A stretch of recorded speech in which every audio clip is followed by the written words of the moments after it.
สำหรับไผ่ที่อยากจะให้ลูกให้หลานมาเรียนต่ออยู่ไทยเนาะหลายๆคนอาจจะยังอยากรู้ว่าเอกสารหลักๆของการที่จะมาเรียนต่ออยู่ไทยนี่มีอย่างแน่เนาะและบางคนที่มาเฮ็ดงานอยู่ไทยหรือว่าอยากเรียนไปพร้อมนั้นเฮาจะต้องมีเอกสารอย่างแน่ในการกะเกี่ยมหรือว่าในการเตรียมพร้อมเอกสารหรือว่าคนที่เรียนจบอยู่ลาวเรียนกำลังสิจบม.7 แล้วกำลังวางแผนว่าเจ้าอยากจะมาเรียนต่ออยู่ไสเดี๋ยวมื้อนี้สิมาแนะนำเกี่ยวกับเอกสารของการที่จะสมัครและสอบเข้าเรียนในมหาวิทยาลัยประเทศไทยเดี๋ยวมื้อนี้เดี๋ยวองเต่งจะมาเล่าให้ทุกคนฟังเด้อสบายดีทุกคนยินดีต้อนรับเข้าสู่ช่องของน้องตุ๊กตาเด้อมื้อนี้ขออนุญาตเว้าเป็นแบบฉบับภาษาลาวและจะค่อยๆเว้าเพื่อที่จะให้หลายๆคนนั้นเข้าใจได้ง่ายยิ่งขึ้นเด้อมื้อนี้น้องตุ๊กตาจะมาเว้าถึงเอกสารของการที่กะเกี่ยมในการเข้ามาเรียนต่อในมหาวิทยาลัยของประเทศไทยมื้อนี้เราจะมาเว้าของฉบับการเรียนต่อมหาวิทยาลัยว่าเราจะต้องเตรียมเอกสารอย่างแน่ซึ่งคำถามนี้เป็นคำถามที่ทางบ่ว่าจะเป็นคนไทยและคนลาวก็ถามกันเข้ามาหลายส่วนหลายคนที่ถามมาคือคนที่กำลังหาเรียนต่อในมหาวิทยาลัยบางคนที่กำลังจะเรียนจบม.7 และกำลังหาที่เรียนต่อในประเทศไทยหรือบางคนที่มีลูกมีหลานและอยากสนับสนุนให้ลูกหลานนั้นได้มาเรียนต่อมหาวิทยาลัยประเทศไทยและอีกกรณีหนึ่งก็คือคนที่เฮ็ดงานอยู่ไทยแล้วอยากจะเรียนต่ออยู่ไทยบางคนมีวุฒิหรือว่าเรียนจบม.7 แล้วแต่ว่ามีใบประกาศแล้วแต่ว่ายังอยากเรียนต่อมหาวิทยาลัยประเทศไทยเดี๋ยวมื้อนี้น้องตุ๊กตาสิมาเล่าคร่าวๆจากมหาลัยของน้องตุ๊กตาที่น้องตุ๊กตาได้มาเรียนต่อว่ามีอย่างแน่ซึ่งบอกก่อนหน้านี้ได้เลยว่าแต่ละมหาลัยนั้นเพิ่นจะรับเอกสารบ่คือกันเดี๋ยวมื้อนี้สิมาบอกคร่าวๆว่าเอกสารหลักๆที่เราจะต้องมีนั้นมีอย่างแน่ส่วนตัวน้องเองเนาะเดี๋ยวขอแนะนำตัวเองก่อนเด้อบ่ฮู้ว่าไผสิเป็นคนลาวที่มาเบิ่งคลิปนี้ก็ถือว่าเตรียมเอกสารให้พร้อมเนาะกับการที่เจ้าอยากที่จะมาเรียนต่ออยู่ไทยซึ่งข้อยเองก็เป็นคนนึงที่มาเรียนต่ออยู่ไทยเช่นเดียวกันเนาะข้อยจึงสามารถที่จะมาอธิบายให้เจ้าฟังได้ว่าเอกสารหลักๆนั้นมีอย่างแน่ข้อยเป็นคนลาวข้อยอยู่แขวงไซสมบูรณ์เมืองลองซานบ้านโพนม่วงตอนนี้ข้อยอายุ19 ปีข้อยกำลังศึกษาเรียนอยู่มหาวิทยาลัยมหาจุฬาลงกรณราชวิทยาลัยในจังหวัดพระนครศรีอยุธยาตอนนี้ข้อยกำลังศึกษาเรียนอยู่ระดับปริญญาตรีชั้นปีที่3เรียนคณะมนุษยศาสตร์เนาะเอกภาษามื้อนี้ข้อยจะมาเว้าถึงเกี่ยวกับการเตรียมเอกสารทุกคนซึ่งปีแรกตอนที่ข้อยเข้ามาเรียนข้อยก็เป็นคนนึงที่งงๆและข้อยก็รู้สึกว่าเห็นใจคนที่อยากจะมาเรียนแต่ว่ายังบ่ฮู้ว่าเราต้องเตรียมเอกสารอย่างแน่เพราะตอนแรกๆที่ข้อยมาเรียนเอกสารที่ข้อยต้องเตรียมมาบอกเลยว่ามันก็ค่อนข้างที่จะรายละเอียดมันเป็นเรื่องละเอียดอ่อนแน่ทุกคนเพราะว่าคือด้วยเหตุผลที่ว่าเฮาเป็นต่างชาติเนาะเฮาจะแตกต่างจากเฉพาะคนไทยก็คล้ายๆกับว่าคนต่างชาติไปเรียนอยู่ต่ออยู่ประเทศลาว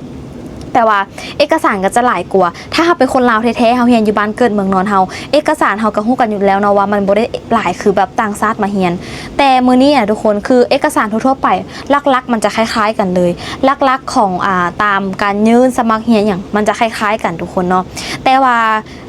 อย่างที่บอกว่าแต่ละมหาลัยค่ะจะรับเอกสารในการเฮ็ดวีซ่าบ่คือกันและบางมหาลัยนะทุกคนเนาะและบางมหาลัยเขาเจ้าจะรับเอกสารที่บ่คือกันและบางมหาลัยก็จะรับรองเฮ็ดวีซ่าให้กับต่างชาติที่มาเรียนและแต่ว่าบางมหาลัยก็ยังบ่ทันมีการรับรองให้เฮ็ดวีซ่าในมหาลัยนั้นๆอันนี้แค่เฉพาะบางมหาลัยที่เขาเจ้ารับรองส่วนมหาลัยแต่ว่าก็มีหลายๆมหาลัยที่รับรองในการเฮ็ดวีซ่าสามารถเสิร์ชใน Google หรืออินเทอร์เน็ตได้เลยหรือว่าถามคนรู้จักการที่เราถามคนรู้จักคนที่เรียนโดยเฉพาะในนั้นเขาอาจจะรู้ดีว่าต้องเตรียมเอกสารอย่างแน่แต่ถ้าจะถามถึงคนไทยที่เรียนในนั้นบางคนอาจจะรู้แล้วก็อาจจะบ่รู้แต่ว่าสำหรับตัวค่อยเองเวลาที่ค่อยจะเรียนรู้อย่างในประเทศไทยเมื่อค่อยถามผู้คนแล้วผู้คนยังให้คำตอบค่อยบ่ได้ชัดเจนค่อยจะถามในอินเทอร์เน็ตและ Google เสมอเพราะการที่เราถาม Google หรืออินเทอร์เน็ตถือว่าเขาเจ้ารวมนโยบายที่สุดแล้วก็มารวมไว้ในของโลกโซเชียลอยู่แล้วฉะนั้นเราสามารถหาข้อมูลด้วยตัวของเราเองได้เรื่องแบบนี้ทุกคนความรู้ซึ่งบอกได้เลยว่าความรู้มันอยู่อ้อมตัวเฮามันแล้วแต่ว่าเฮาจะหาโอกาสที่จะเรียนรู้มันหรือบ่หลักๆอันนี้คือสิ่งที่สำคัญคล้ายๆคือกับว่าการที่เฮาจะหาคอร์สเรียนเฮาอยากที่จะแบบอยากเรียนภาษาเฮาหาคอร์สเรียนเฮาเสียเงินเรียนแต่ความเป็นจริงแล้วการที่เฮาเรียนเฮาสามารถหาข้อมูลในอินเทอร์เน็ตเฮาสามารถการเรียนแบบสเต็ป by สเต็ปได้ฉะนั้นเขาสามารถเรียนฟรีผ่านออนไลน์ได้ทุกคนเดี๋ยวนี้อีหยังก็ฟรีหลายอย่างในการผ่านสื่อโทรศัพท์โซเชียลเวลาที่ค่อยจะหาข้อมูลในการที่ค่อยเดินทางในประเทศไทยหรือว่าในการที่ค่อยเรียนอย่างต่างๆค่อยจะหาในอินเทอร์เน็ตเสมอถ้าค่อยถามคนเขาบ่สามารถที่จะถามผู้คนได้ตลอดในบ่เฮาแต่ว่าเฮามีโทรศัพท์ที่อยู่กับตัวเฮาและคู่ใจเฮาตลอดเฮาสามารถที่จะถามในอินเทอร์เน็ตได้เลยเสมอมาเข้าสู่เรื่องของการที่เฮาจะต้องเตรียมพร้อมเอกสารหลายๆคนอยากให้ลูกให้หลานมาเรียนต่ออยู่ไทยแม่นบ่ว่าจะแบบ บางคนมีแฟนเป็นคนลาวอยากให้แฟนตัวเองมาเรียนต่อมหาลัยประเทศไทยบางคนกำลังเรียนจบม.7 คำว่าม.7 บางคนไทยอาจจะยังงงว่าประเทศลาวมีฮอดม.7 ว่ะประเทศไทยมีฮอดแต่ม.6 คำว่าม.7 ของลาวประเทศลาวบ่มีป.6 แต่มีม.7 ประเทศไทยมีป.6 แต่บ่มีม.7 ฉะนั้นการเรียนทั้ง2ประเทศนี้ระบบของการเรียนของม.ต้นม.ปลายหรือว่าไฮสคูลหรือว่าประถมมัธยมจะเท่ากันทุกคนต่างแต่ว่าลาวหันจะบ่มีป.6 แต่มีม.7 มาแทนไทยจะบ่มีม.7 แต่มีม.6 มาแทน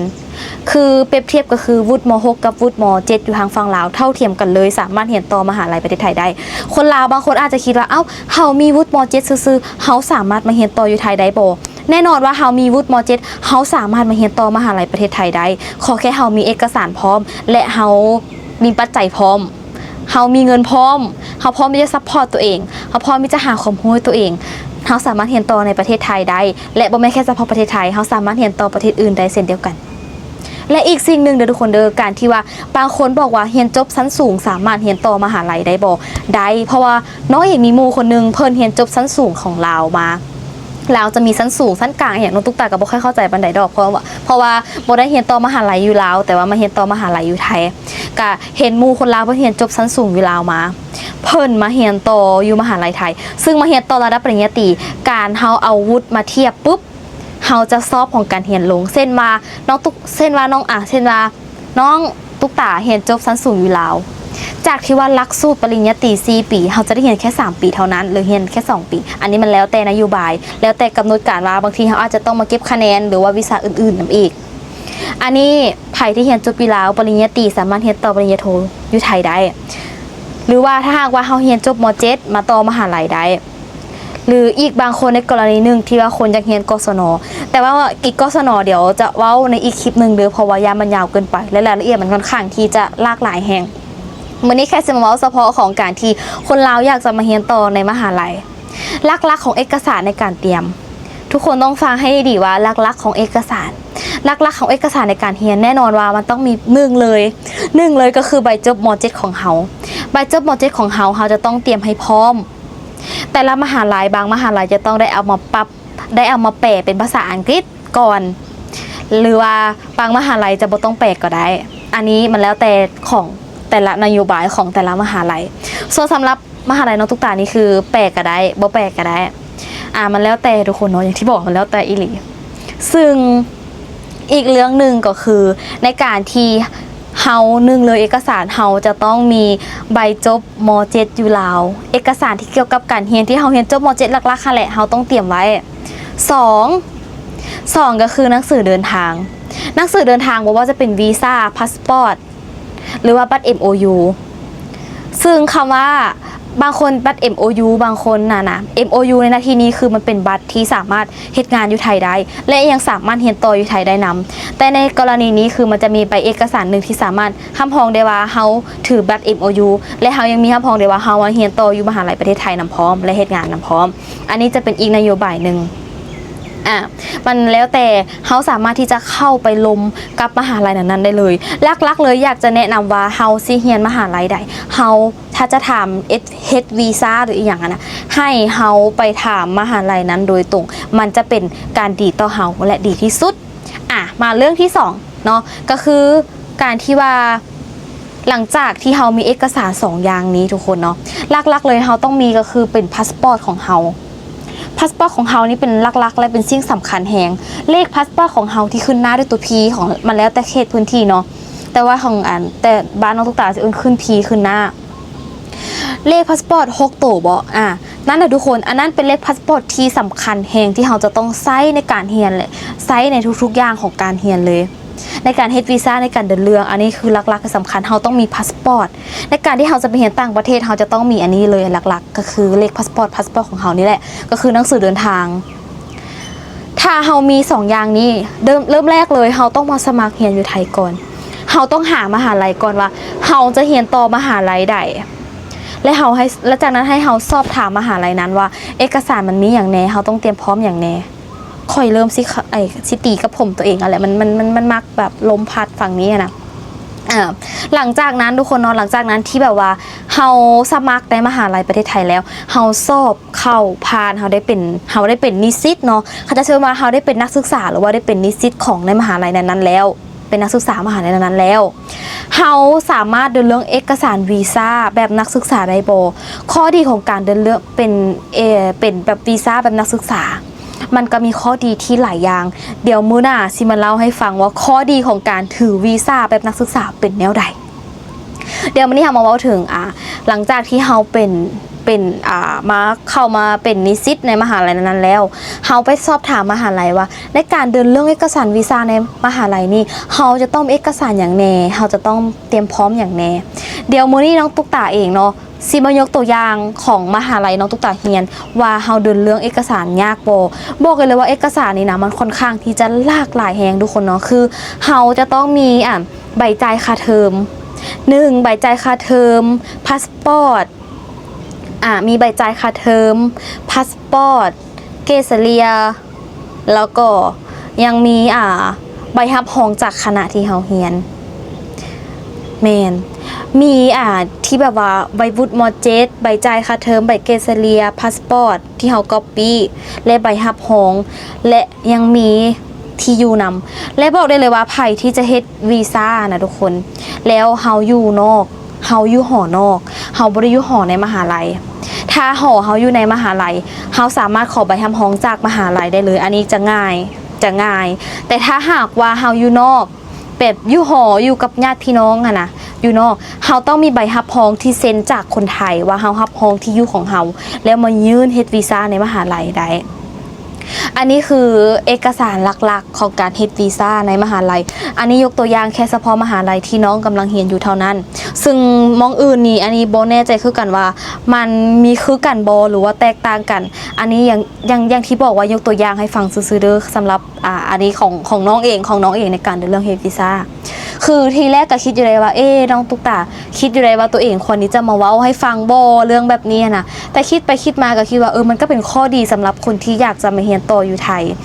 แนวทางให้เพื่อว่าทุกคนจะได้มีแนวทางในการที่เลือกเรียนต่อได้หลายขึ้น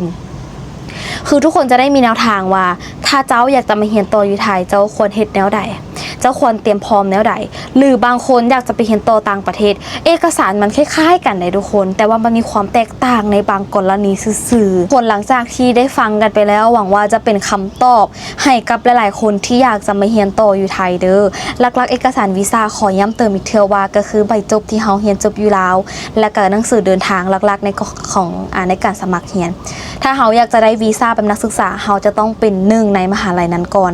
แต่ถ้าหากว่าอยากได้วีซ่าเป็นนักศึกษาเฮาจะต้องสอบถามมหาลัยนั้นโดยตรงก่อนว่าสามารถที่จะเดินเรื่องเอกสารวีซ่าในมหาลัยนั้นได้เลยบ่หรือว่าเฮาจะต้องมีเอกสารหรือหนวิธีใดนำอีกหรือจะหากว่าเจ้าเฮ็ดงานอยู่ไทยอยู่แล้วเจ้าถือบัตร MOU ฉะนั้นเจ้าหาเฮ็ดงานอยู่ไทยก็ได้แล้วเจ้าสามารถเรียนต่อนำได้ในกรณีที่เฮาถือวีซ่าเป็นนักศึกษาในการหาเฮ็ดงานนี่ค่อนข้างที่จะยากเลยแหละแต่ถ้าหากว่าจะถือบัตร MOU จะสามารถเรียนต่ออยู่ไทยได้และน้องเองก็เห็นคนลาวหลายๆคนที่มาเรียนต่ออยู่ไทยหลายคนแฮงนั่นแหละบอกว่าบางคนนี่เฮ็ดงานไปนำพักดันตัวเองไปนำบางคนนี่เรียนจบม.7 อยู่ลาวอยู่แล้วอยากที่จะมาเรียนต่ออยู่ไทยในกรณีนี้หาเฮ็ดงานอยู่ไทยก็ค่อนข้างที่จะง่ายเลยแหละเรียนอยู่ไทยก็ง่ายนำพร้อมคือสำหรับตัวน้องเองนะน้องเองก็เป็นคนนึงที่เฮ็ดงานไปนำแล้วก็เรียนไปนำเฮ็ดงานไปนำที่นี่น้องบ่ได้ไปเฮ็ดงานแบบไปแบบเฮ็ดงานแบบอยู่นอกอย่างเช่นทุกคนแต่ว่าเฮ็ดงานหาเงินภายในตัวเองคือเฮ็ดงานผ่านซื้อออนไลน์หลายก่อนตัวน้องเองนี้จะเฮ็ดงานผ่านซื้อออนไลน์ในการหาเงินในการส่งตัวเองเรียนในการที่ว่าก็มีคนไทยที่เพิ่นใจดีคอยสนับสนุนในเรื่องของการเรียนเฮามันขึ้นอยู่กับตัวเฮาเด้อทุกคนเด้อทุกสิ่งทุกอย่างมันบ่ได้แปลว่าเฮาจะต้องหาโอกาสเฮาบ่ต้องบางคนอาจจะคิดว่าเฮาท่าโอกาสมาให้เฮาเองคือบางทีโอกาสเฮาท่ามันบ่ได้เนาะทุกคนแม่นบ่เฮาบางทีเฮาอาจสิท่าเฮาสาดนี่เฮาสาดหน้าเฮาอาจจะบ่ได้โอกาสนั้นก็ได้ฉะนั้นทุกคนเฮาต้องรู้จักพรแสวงให้กับตัวเองการที่เฮามีพรแสวงให้กับตัวเองมันเป็นสิ่งที่สำคัญแฮงได้ทุกคนการที่เฮามีความรู้นะบางคนบอกว่าการเรียนและบ่เรียนเฮาก็หลักๆก็คือการหาเงินคือกันแม่นแล้วทุกคนคำตอบก็ถูกต้องแล้วความคิดของเฮาแต่ละคนนั้นคิดเสมอว่า คนเฮาแตกต่างกันออกไปเนาะบ่ว่าจะเป็นความคิดเพราะว่าคนเฮาเติบโตมาในคนละแบบถึกเบิ่งแย้งการเลี้ยงดูที่แตกต่างกันฉะนั้นน้องเองอยากสิบอกเลยว่าการที่เฮามาเรียนต่ออยู่ไทยหรือว่าการที่เฮาเลือกที่จะเรียนต่อหรือเฮ็ดงานไปนำตอนนี้เฮาอาจจะดิ้นรนหนักกว่าคนอื่นแต่น้องเชื่อว่าอนาคตข้างหน้าเฮาดีแน่นอนการที่เฮาเรียนต่อนั้นเฮาได้คอนเนคชั่นที่ดีและได้วิธีการใช้ชีวิตและยังเป็นอีกใบหนึงรับรองในการเฮ็ดงานของเฮาถึงแม้ว่าเฮาเรียนจบปริญญาตรีมาแล้วเฮาบ่อยากเรียนต่อก็ได้แต่อย่างน้อยเฮาก็มีใบที่เฮาสามารถเรียนจบได้เฮาสามารถที่จะเอาไปเฮ็ดงานได้หรือบางคนบ่สามารถบางคนบ่อยากเอาไปเฮ็ดงานในตรงสายที่เฮาเรียนแต่เฮามีคอนเนคชั่นดีๆในการที่เฮาเรียนต่อในมหาวิทยาลัยประเทศไทยเฮาสามารถเอาไปเฮ็ดอย่างอื่นก็ได้เฮามีแนวและมีแนวทางหลายขึ้นในการต่อชีวิตของเฮาในการเฮ็ดงานในอนาคตของเฮาคือบางคนบอกว่าโอ้บ่เป็นหยังดอกเฮาสิตั้งใจเฮ็ดงานไปเรื่อยๆหาเงินแบบนั้นก็ได้คือกันทุกคนมันแล้วแต่ความคิดของเฮาแต่ความคิดสำหรับตัวของน้องเองคือน้องเองก็บ่ได้มีโอกาสคือคนอื่นดอกแต่ว่าเฮาหาโอกาสให้ตัวเองคือกันก่อนที่จะได้มาเรียนต่ออยู่ไทยน้องเองก็หาโอกาสให้กับตัวเองคือกันทุกคนเฮาบ่จำเป็นต้องท่าคนอื่นแม้แหละสมัยแต่ก่อนมันหาโอกาสเรียนยากบางคนทุกข์ลำบากเช่นเดียวกันน้องเองก็เป็นคนหนึ่งในนั้นแหละที่แบบบ่มีเงินเรียนพ่อแม่เพิ่นบ่ได้ส่งเฮาเรียนแต่ว่าลักๆเลยคือถามว่าพ่อแม่ส่งเฮาเรียนได้บ่เฮาเห็นอกเห็นใจพ่อกับแม่ว่าการที่เพิ่นบ่มีเงินแล้วเพิ่นอยากให้ลูกเรียนเพิ่นจะต้องได้ไปหยิบไปยืมเงินคนอื่นเฮ็ดให้เป็นหนี้เป็นสินน้องตุ๊กเองก็บ่อยากให้เพิ่นลำบากแต่ในเมื่อเฮาใหญ่แล้วเฮาสามารถเฮ็ดงานไปนำเฮาสามารถหาเงินได้ไปนำและเฮาสามารถส่งตัวเองเรียนได้ไปนำการเรียนบอกว่าอุ้ยค่าใช้จ่ายในการเรียนมันหลายบ่มันขึ้นอยู่กับมหาลัยการที่เฮาจะเรียนต่อในมหาลัยประเทศไทยเฮาต้องเบิ่งว่าเฮามีทุนของเฮาประมาณเท่าใดและเฮาลองกะใส่เฮาลองเขียนและลองตั้งเป้าหมายของตัวเองไว้เลยว่าการที่เฮามาเรียนต่ออยู่มหาลัยประเทศไทยนี้เฮาเลือกเรียนต่อมหาลัยใดเฮาต้องใช้เอกสารประมาณใดเฮาต้องมีค่าใช้จ่ายประมาณใดทุกคนลองไล่แล้วทุกคนลองคิดเฉลี่ยเบิ่งว่าภายใน4ปีเฮาจะใช้เงินประมาณเท่าใดและถ้าเฮาหาเงินไปพร้อมเฮาหาเงินไปเรื่อยๆทุกคนลองคิดเฉลี่ยเบิ่งทุกคนต้องลองเลยทุกคนน้องตุ๊กเองอยากให้ทุกคนลองในการที่จะเปิดโอกาสให้ตัวเองได้เรียนไปพร้อมและเฮ็ดงานไปพร้อมเข้าใจว่าการเฮ็ดงานมันก็เมื่อยถ้าเรียนก็คือสิบ่ไหวในมหาลัยประเทศไทยมีหลายๆแบบที่สามารถเลือกเรียนได้ที่เช่นว่ามอลำคำแหงบ่หรือว่ามหาลัยอื่นๆที่เป็นมหาลัยเปิดที่แบบเฮาสามารถบ่ได้เฮาบ่จำเป็นต้องไปเรียนทุกมื้อก็ได้เฮาเรียนเป็นภาคเสาร์อาทิตย์ก็ได้ทุกคนลองศึกษาดีๆเบิ่งเด้อในการเรียนต่อในมหาลัยประเทศไทยมันมีหลายๆภาคทุกคนลองหาอินเทอร์เน็ตเบิ่งทุกคนบ่จำเป็นที่จะต้องถามคนนั้นถามคนนี้หรือท่าให้คนอื่นคนนั้นคนนี้มาบอกแต่ทุกคนสามารถที่จะเรียนรู้ด้วยตัวเองโดยที่ทุกคนหาผ่านอินเทอร์เน็ตหรือซื้อออนไลน์ได้เลยเพราะน้องเองก็เป็นหนึ่งในนั้นที่หาผ่านซื้อออนไลน์เช่นเดียวกันคำตอบของแต่ละคนมันอาจจะบ่คือกันเพราะแต่ละคนนั้นเรียนคนละแบบเรียนคนละสายเรียนคนละมหาลัยคำตอบอาจจะบ่คือกันฉะนั้นอยากให้ทุกคนเข้าใจเลยว่าทุกคนควรหาด้วยตัวเองทุกคนเรียนรู้ด้วยตัวเองมันจะเป็นอาวุธที่ดีให้กับเฮาเองทุกคนเนาะและลักๆทุกคนลักๆเลยก็คือบางคนน่ะอาจจะแบบว่า